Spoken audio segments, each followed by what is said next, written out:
What's going on, guys? Welcome back to the garage. We're out here again. We got the Vette in here. We're finally going to get these brakes done.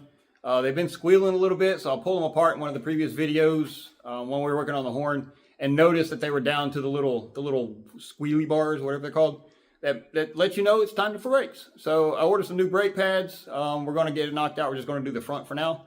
But I'm going to get it up on some jack stands, get the wheels off. We'll have a look. This should be a nice, quick, short video. Brakes on these cars are pretty straightforward and pretty quick. So let's get started.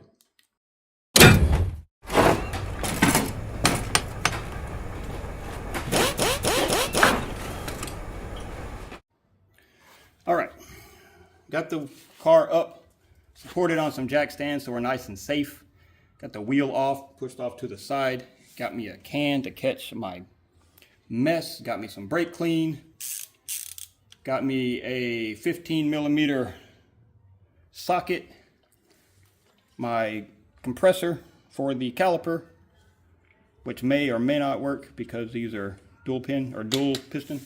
Got the lid off of the brake reservoir so we can push this back in without having to mess with the bleeder valves. That way we don't have to bleed the brakes.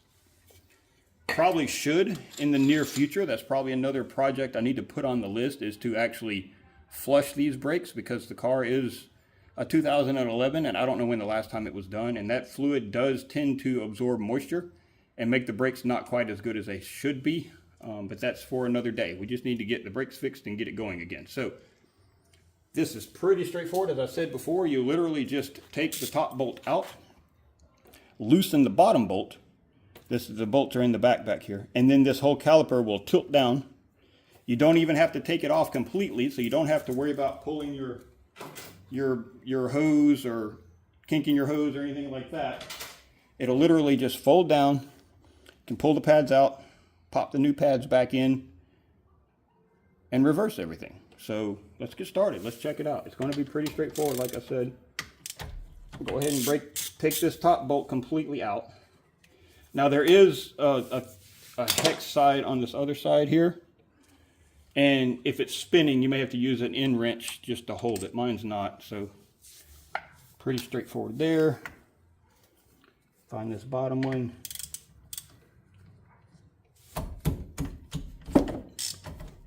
I didn't even barely get it loose, and the caliper's out of the way.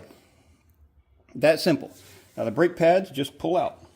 Give them a little wiggle, give them a little shake, a little shimmy sham if you watch that Legit Street Cars guy. And there they go. Now there is a little bit of pad left.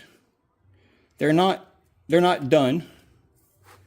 But if you look at the back side, that's the one that has this little tab. And that little tab, once it gets level with the brake pad material, it'll start rubbing on the rotor and it'll start squealing. And that tells you that your brakes are bad. We got to make sure we hold on to our... I don't know. I haven't opened the new pads yet to see if they come with new brackets or not. Or these things. They're like shims to keep it from rattling. If they did, great. If not, we'll just clean these up and reuse them, because they're not really a wear part. And I've got plenty of brake clean. So I'm going to go ahead, open up the other pads, see what we got, brake clean the hell out of all of this, and then we'll start putting it back together. Sounds good. All right, so I went with Power Stop Extreme brake pads. It's their street car version. They're not super high end, but I don't track the car. This is the same brake pads that are on the Jeep, on the OBS. I've used them many times. I like them. They have their own metal shims that help with squealing. They same size and shape. You got to verify and make sure you got the right pads. So they should go right in. And then it did come with the metal bracket, so we'll be able to replace those. Super simple.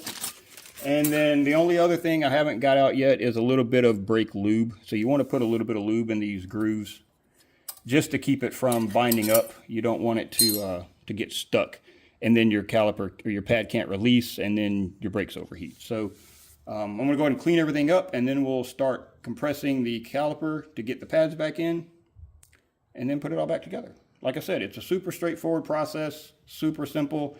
Anybody can do this, as long as you have the tools to get the car up and support it safely, you know, good quality jack stands and all of that. So, yep.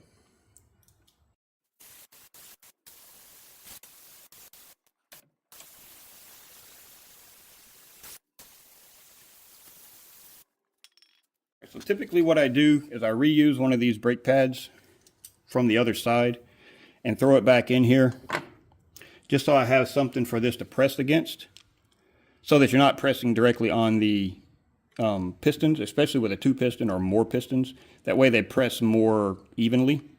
Like I said, this one may not really work because it's designed for a single opening in the middle, but I'm going to try it, see what happens. If not, we'll have to break out the old C-clamp, the old, you know, old school way, and do it that way. So let's see what we got.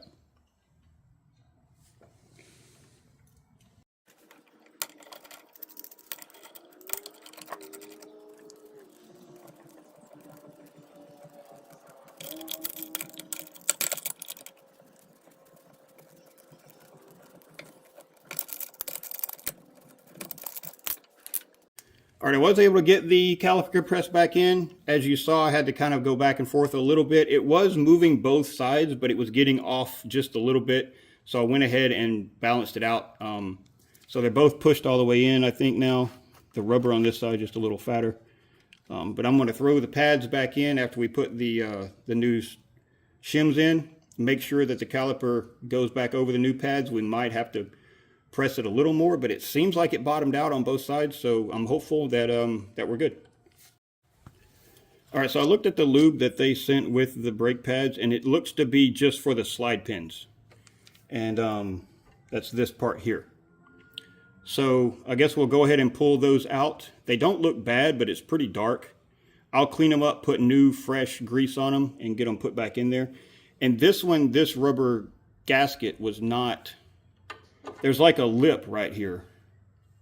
I know you can't really see it. It's really hard to see in there, but there's like a little lip right here. And that's supposed to be like smashed up over that to seal it from water. So make sure when you put it back together, you get it up over that little lip so that it catches.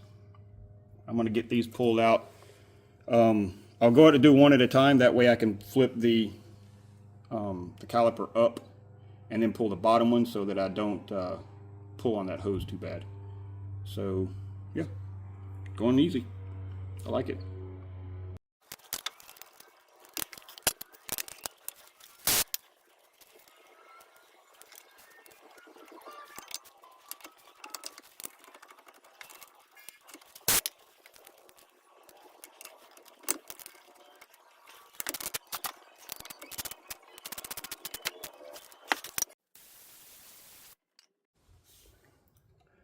Well, that's pretty much the extent of it. As you saw in the quick little time lapse there, pulled this, well, I put the new metal clips in. They just snap right back in. I pulled that top slide pin out, cleaned it up and lubed it. Put the brake pads in.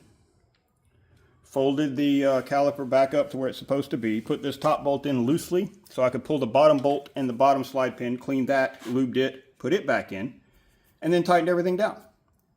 That bottom, like I was saying, that sleeve on the bottom was spinning a little bit, but I was able to get it to bite to where I could tighten everything down. Did a final clean with the brake clean to get everything good, and that's it. I'm going to go do the other side, but it's exactly the same thing, so there's not really a point in recording it. And that's a brake job on a 2011 Corvette, or probably just about any C6. Unless you have like the ZR1 or whatever, the higher end, they have different brakes. But yeah, that's, we're done. So thank you guys for hanging out with me, and we'll knock this one off the list.